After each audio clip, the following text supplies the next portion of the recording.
This is Comic Picks by the Glick. Hey, I'm your host, Jason Glick. Hey, Jason Glick. Wow, it's almost September, man.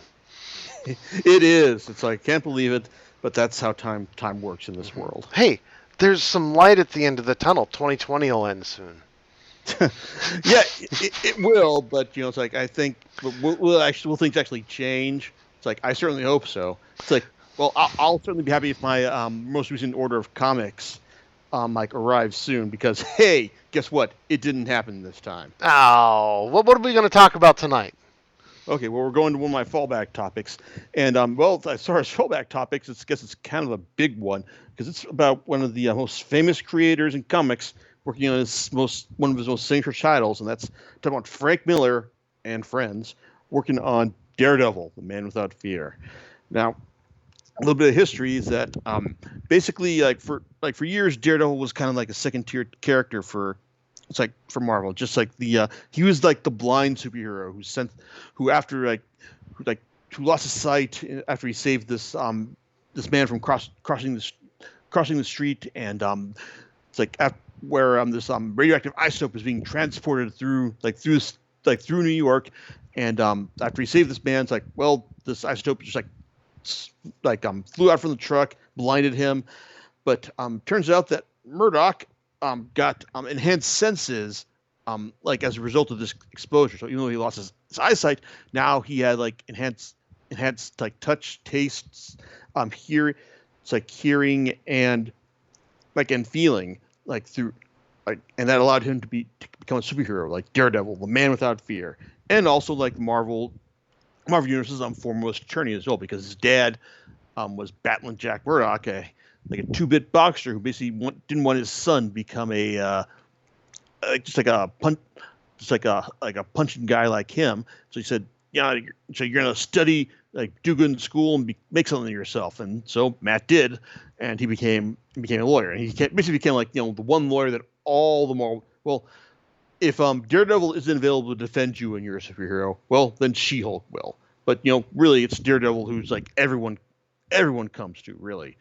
And but even though he was his series ran for was running for a good long while before Miller came on board, he wasn't there wasn't really any big definitive Daredevil type epics. I mean, yeah, sure, creators like Stan Lee and Wally Wood had worked on him, but but then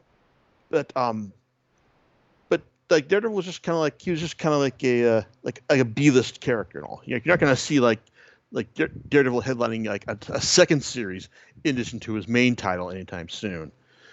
Yeah, but then but then the early '80s, writer Roger McKenzie was doing his thing, and then halfway through his run, he got a new artist, a guy by the name of Lanky Frank Miller, who Marvel advertising your typical bombastic fashion and saying hey, this guy is gonna go places and all.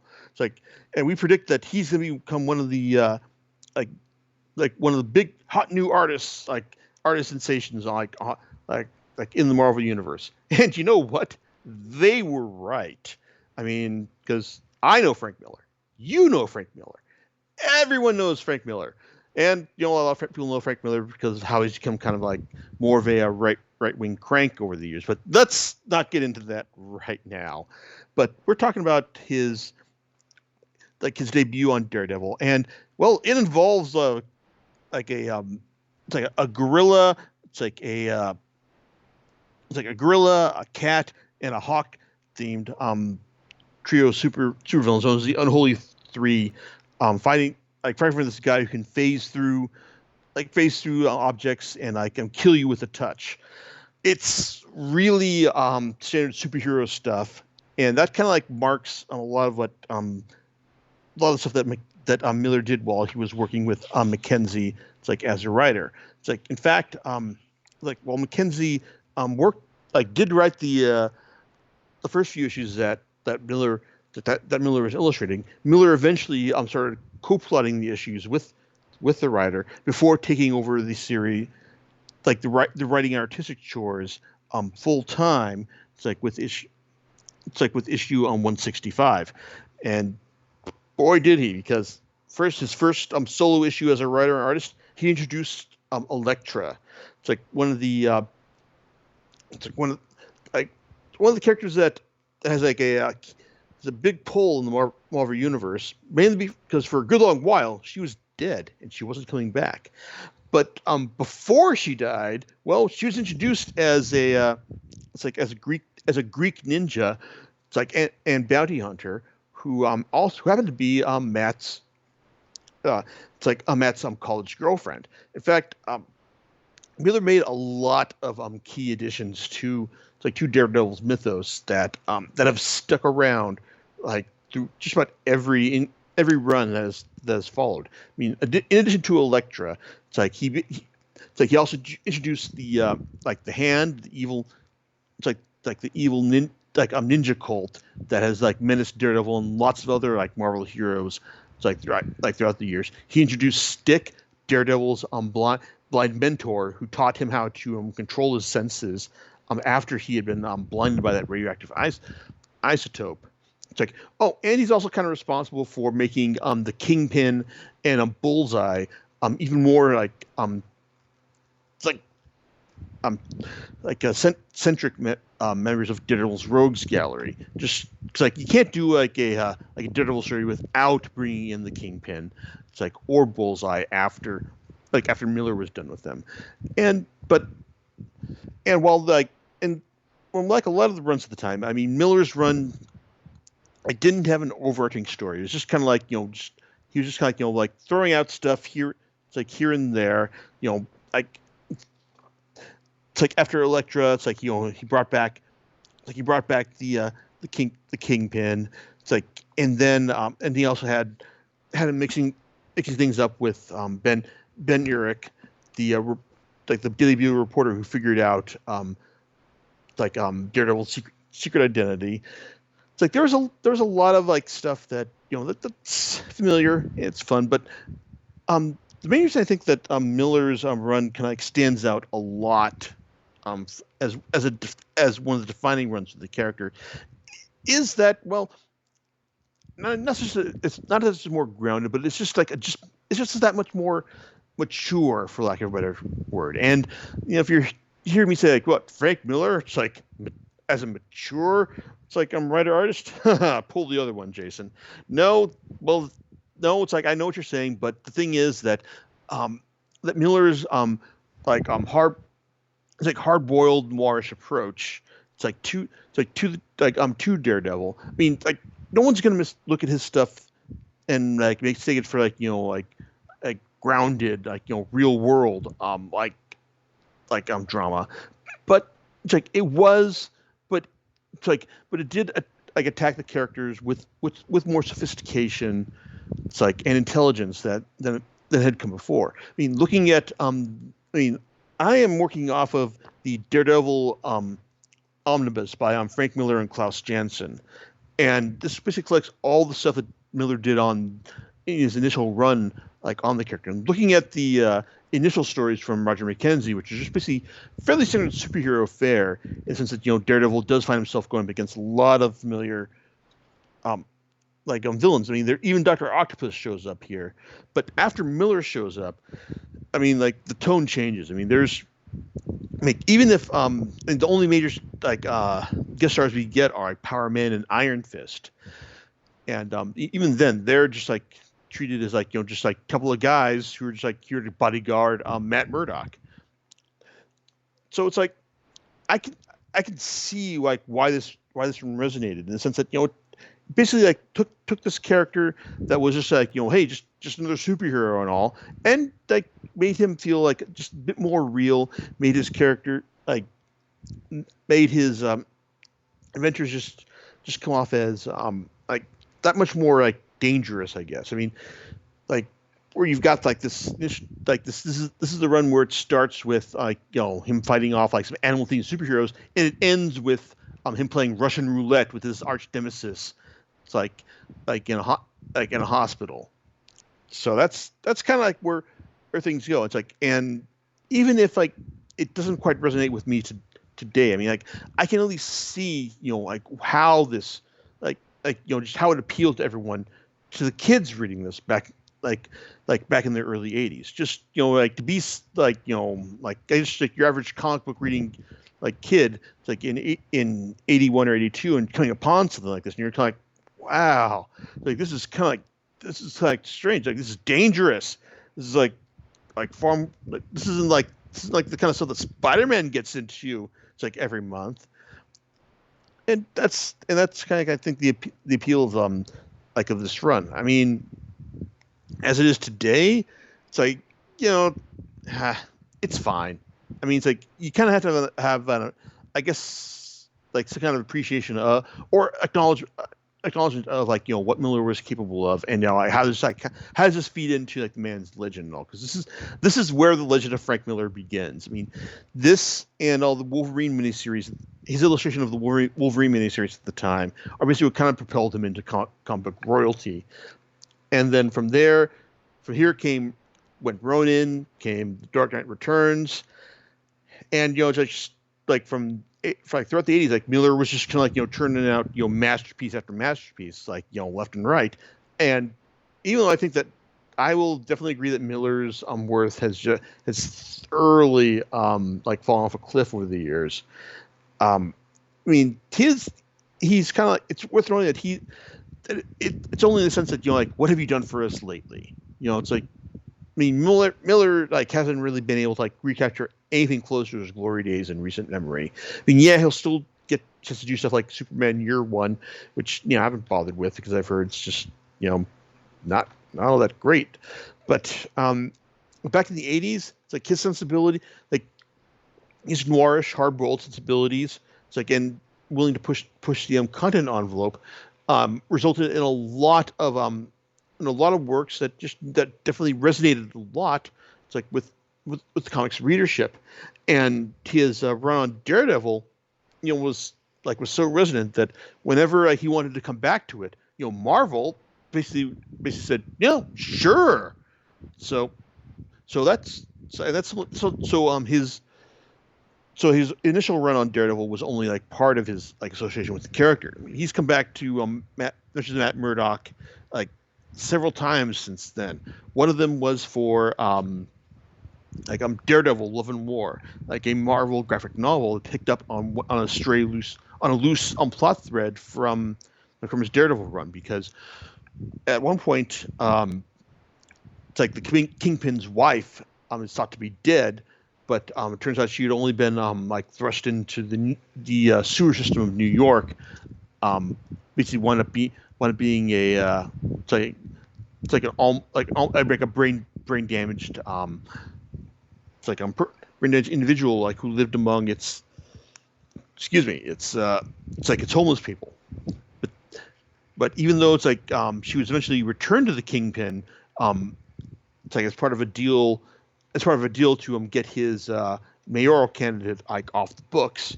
Well, we never find out just what happened after Matt returned Vanessa to the Kingpin. Well, that's what Daredevil: Love and War is about. It's basically shows you what the Kingpin does. It's like his wife is basically just kind of a space case, and he's got to find a way to bring back the woman who loved him, one who saw past the vicious brute that he was as the Kingpin. And so he does. In order to do this, well, he orders this big time French psychologist's wife to be kidnapped on the streets of New York.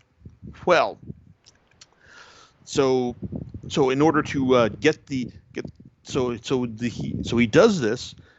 So he pulls this off, and but the problem is that the guy he recruited in order to steal the kidnap the psychologist's wife. Well, this guy is like definitely like several cards short of a deck. It's like he is a grade A psycho, and so it kind of falls onto Daredevil to try and save this woman before this guy does bad things to her.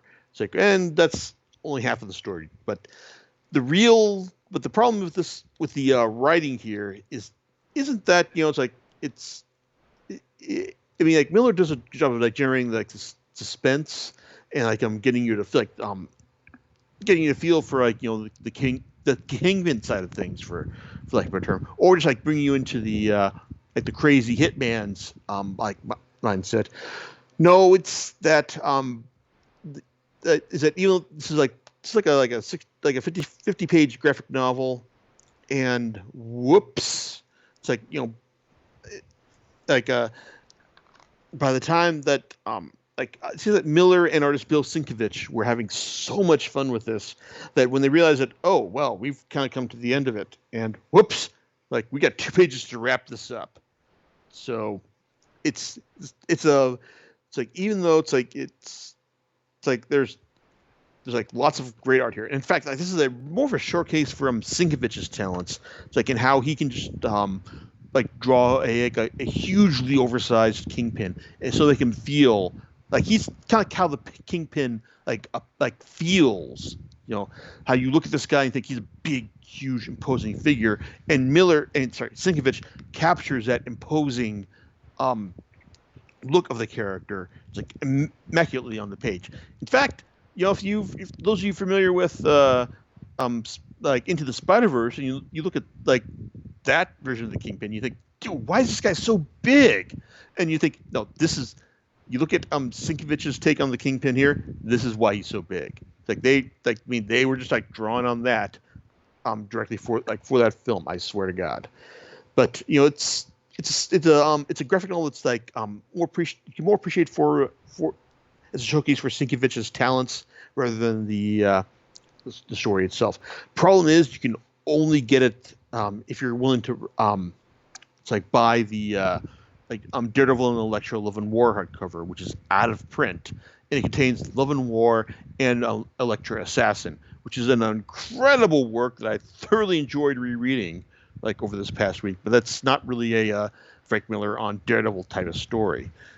In fact, I actually wound up having to rebuy that story when I picked up Elektra by Frank Miller and Bill Sienkiewicz, because, well, if I wanted to read Frank Miller's hardcover graphic novel Elektra Lives Again, well, my choices were either to pay like $50 to read it by itself, or pay like $50 through Amazon to read it like in this hardcover collection, which normally runs $100. So this hardcover edition will also collects like Elektra Assassin, but also collects Bizarre Adventures 28 and What If number 35. Bizarre Adventures number 28 is a black and white story featuring Elektra as she takes on a contract to kill this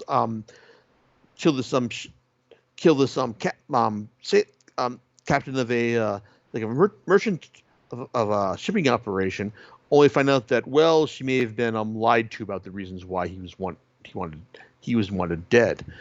And then there's also like What If number 35, which it's like, well, a lot of these what if stories like tend to revolve around the idea that, hey, like what happened if something like this happened? Well, it's like like they would like things would turn out the same way. Like, what if the Punisher's family hadn't died? Well, they'd probably die anyway, and he'd still be the Punisher. But What If 35 is actually kind of nice in the sense that, well, spoilers for like a 30-year-old comic.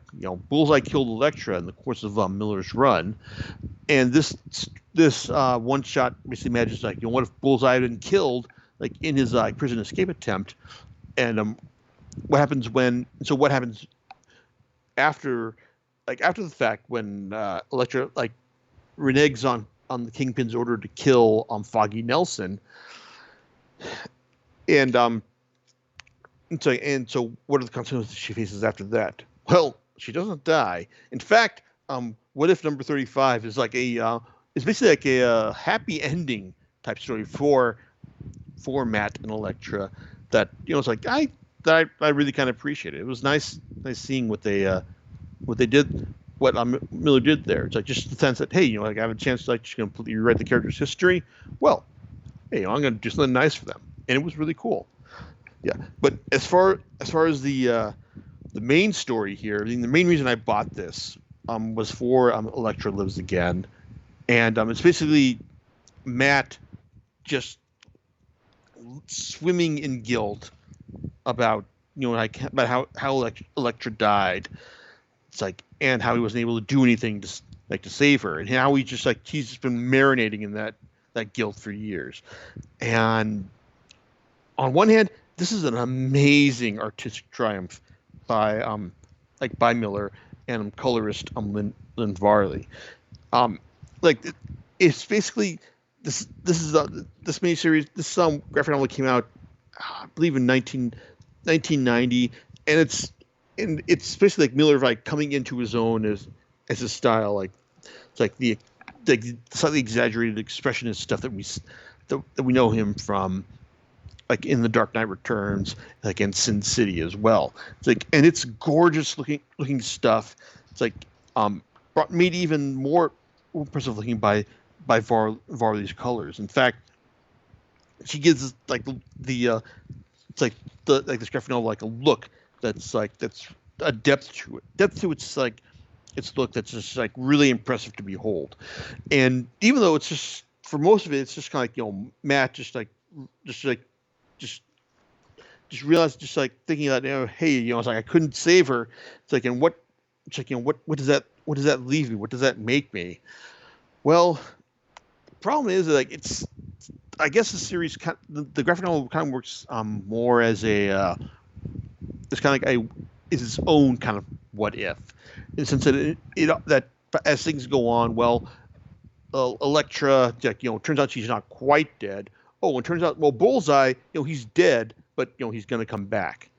So it kind of feels like I mean, the introduction to this graphic novel, which I'm glad that Marvel reprinted here from Ralph Macchio, mentioned that this was a very long in the works project that went through several editors. And at some point, I can imagine that it was meant to tie into Marvel continuity, but as things went on, I imagine that it basically like they basically just figured, hey, you know what, Frank, just do whatever you want as long as you can actually get this to come out.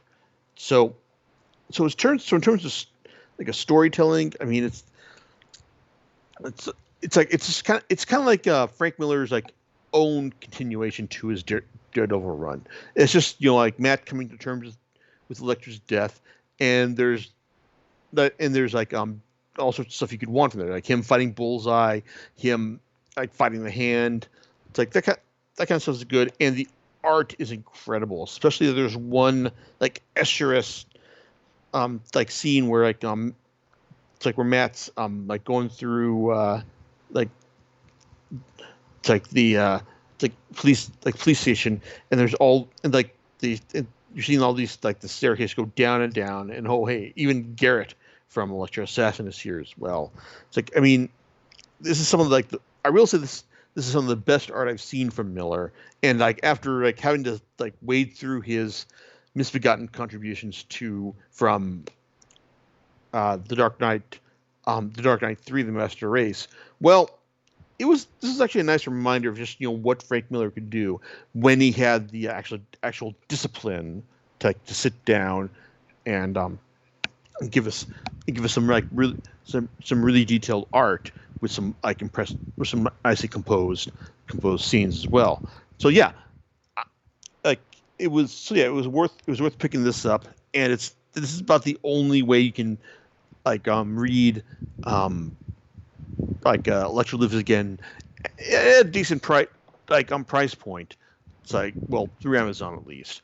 Oh, assuming, and also the fact that it contains Electro Assassin, well, that's pretty great as well. But it's like the fact that you're having to buy like several different things if you want to read all of Frank Miller's like Daredevil. Well, it gets better because there's also like the Daredevil by Frank Miller Companion, which collects like a lot of other stuff by that the character that the writer artist has done with the character, and including the two series that I've got like in paperback form. One of which is Born Again, which is his 7-issue return to the character, like years after he it's like he did like he left He left him. This time with artist David Mazzucchelli, who he did Batman Year One with. Now, Born Again is famous for being the fact that it's basically kind of a dramatization of the worst case scenario for any superhero. What happens when your arch nemesis finds out your secret identity? That's what happens. That's the premise of this series here. Because after Daredevil's ex-girlfriend Karen Page sells his identity for a hit of heroin, well, Kingpin just uses it to completely dismantle Matt Murdock's life. And reading this back in the day, it's I imagine this is a hugely depressing and nerve-wracking read, in the sense that you didn't know what was going to happen. This is something you didn't see happen in comics in this era. Period. The villain finding out the hero's identity. Oh, what's going to happen next? Oh, it's horrible. I mean, he wrecks Matt Murdock's legal career, his finances, blows up his house. It's and then when Matt finally comes to face him, well, he just Kingpin just bashes his face into the ground. Problem is, what Kingpin doesn't do is kill him outright, because he just figures, hey, just toss him into into a taxi and and he'll and throw him into the river and he'll drown. Well, that doesn't happen, and well, as you can probably guess, after you break a hero down, specifically a Marvel corporate-owned character down, well, the only thing left to do is to build them back up, which is what follows from there. And well, here's where things kind of fall apart a bit, because I do think that it was interesting for Miller to introduce Matt's mother to the to the overall mythos, because all we knew up to this point was just hey, his mother left, and and his dad, Battling Jack, raised him himself. So we got a big introduction to the canon there, and we got another one as well. We got Nuke, a drug crazed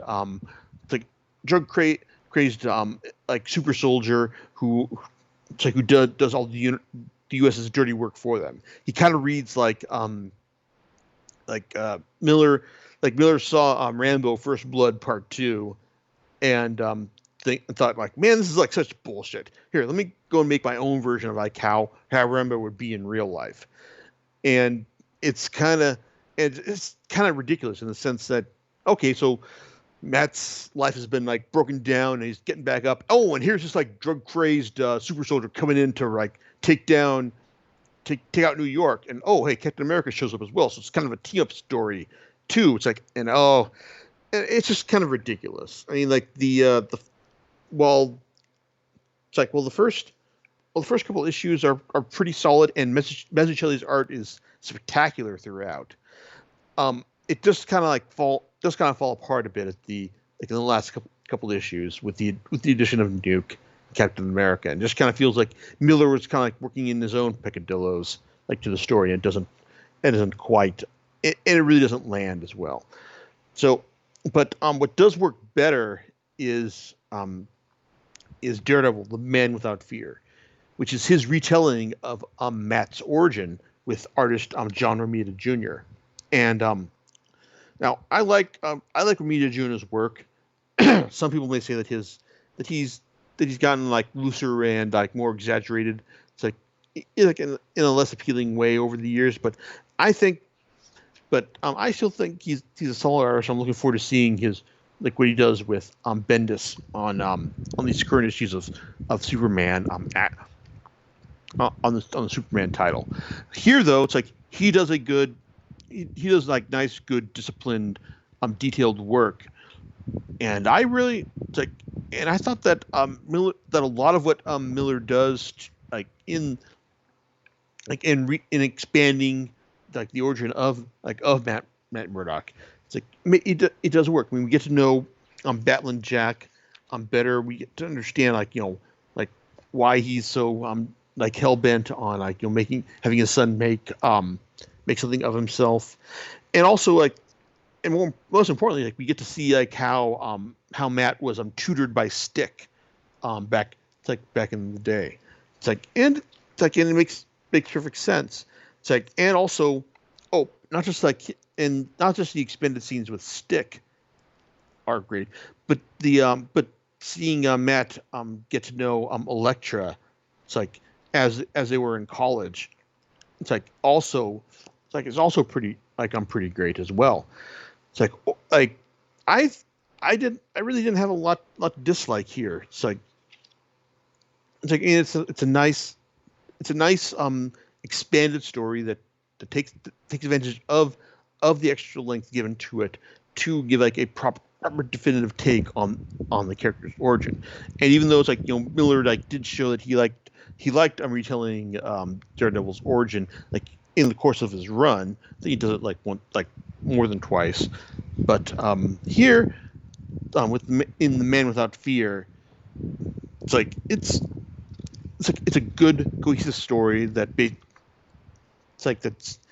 does a great job of it's like of informing the character. It's like as you know him today. So this is a lot of this is like good fun to read. It's like and even though I think that Miller's like I said I think that Miller has kind of lost his touch in recent years, and at best these days what he can give us is kind of like more entertaining than awful than like outright entertaining. But rereading his work on Daredevil has more or less like made me realize that hey, it's like he did like lots of great stuff with the character back in the day, and it's like and even if like he's kind of lost it. It's like what he's delivered like in the past is still worth reading. It's like even though it's like it may be kind of pricey, well, it's like it's still worth a shot if you worth a look if you find it's like if you can find it it's like for cheap or just whatever. So there's the Daredevil by Frank Miller and Klaus Janson omnibus. There's Elektra by Frank Miller and Bill Sienkiewicz. There's Daredevil and Elektra Love and War. It's like Love and War like has a cover price of $30, but it's probably gonna set you back a lot more since it's out of print. The Elektra omnibus also is $100, but Amazon sold it to me for like 50. I found the Daredevil omnibus by Miller and Janson for like $65 at Comic Con one year. So maybe it's like I don't know, it's like cheaper. Born Again and The Man Without Fear are part of the Daredevil by Frank Miller companion. So, and that I can't remember how much that is, but I don't know. It's like if you can't find those two volumes at a reasonable price, maybe just look that up. So there you go. So Daredevil by Frank Miller and Friends. It's like I enjoyed it. It's like it was a good look back through the old days. It's like, but I think you do have to have kind of an appreciation for old school Marvel to really get into. It's like, so what about you, John? How much appreciation for like old school Marvel do you got in you? There's a place in my heart for old school Marvel, absolutely. All right. Um, so you can't, I can't really fault it, and I would say, um, it being out of print and all, you've got some options. There are options, I mean, outside of going to eBay and trying to find maybe another seller on like Amazon or something like that. You can always try to go to your used bookstores. Maybe not go to your used comic book stores. Maybe they'll have the higher markup, but maybe a used bookstore if you have one in your area. Or even digitally. I've got to check how much like these yeah. go for in digital prices, but there you go. And yeah, and there's the other piece I was just going to mention. But yeah, you're absolutely correct. So that's what that's what I'd recommend. Sounds like you could have a hunt. Some people, like I said, you could go to those like in the area where I live now. They actually do have a chain of the bookstores, used bookstores. And sometimes they don't know what they're sitting on. So then, and I don't know if hunting like at your Goodwill or your other places like that, your thrift stores might. That Your sounds like book offs. grasping at straws and stuff. So, although not impossible, probably not the first place I would be looking for a volume like this. Um, anyway, do you know what you're going to be talking about next week? Well, hopefully next week, after many, many weeks of waiting, I'll finally have my copy of East of West Volume 10, so I'll be able to talk about the entire series in retrospect. But if not, well, I will have to have something else to talk about in the meantime then. You'll have to grab from the fount of many things that you have in your library. So hey, we'll look forward to it either way. We'll catch you next time on Comic Picks by the Glick. All right, later. Bye.